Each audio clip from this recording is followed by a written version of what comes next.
Hey guys, I can't believe this semester is almost over. This was an amazing class. I've learned so much. I must say this week, you know, over all the other weeks, it's taught me a lot.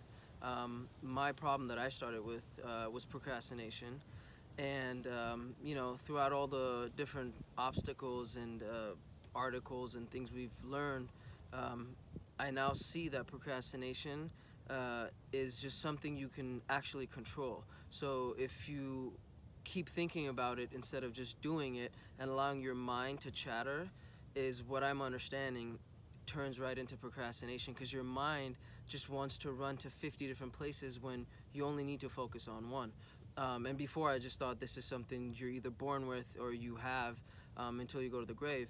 But it's actually not. It's something that can be worked on, and it's a muscle, I believe, just like anything else. And the more you do it, the more you practice, the better you become at it.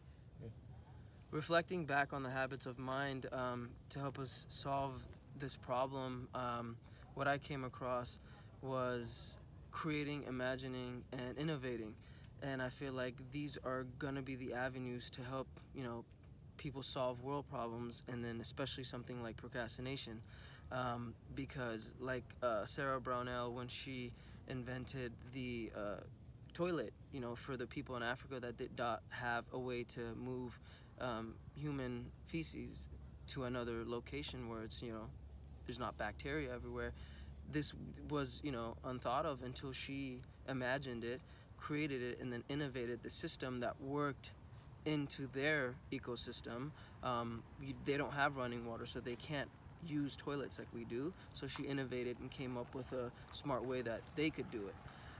And this is just something that I think working towards procrastination has to be done in order to figure it out, and in order for people to actually be able to gain from that. What I learned about myself, reflecting back, on a way to solve this problem was, I was much more vulnerable and willing to, take in others' ideas in order to solve this, to get advice, because, I don't know everything, so I want to learn from other people. And that's what I think I learned about myself, that I was open enough to actually receive this information.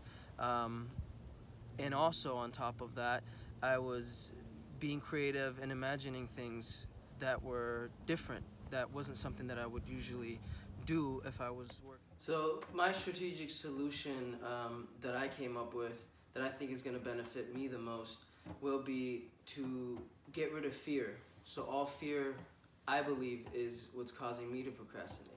And the way I'm going to overcome that is by actually the next idea, or an idea that I've been working on, I'm just going to dive in and just do it and see what happens. And I think that's going to get rid of fear, and that's also going to stop procrastination, because that's something that I've always wanted to do but just never actually got to it. So I think I'm just going to hit the hammer on the head with taking care of both of those things by just going out and doing it, and simply living what I always dreamed I could live. So my research method is going to be secondary. I figured it was actually going to be another research method, but I had described basically what is secondary. So Professor Castle was recommending that I do secondary, which is going to give me a big avenue that I can pull from. I can pull from anything from books, magazines, articles, studies that have been done, schools that have done research on this stuff, other groups that have done research. So I can actually pull from a lot of places and try to see what collective data I can come up with to help my case.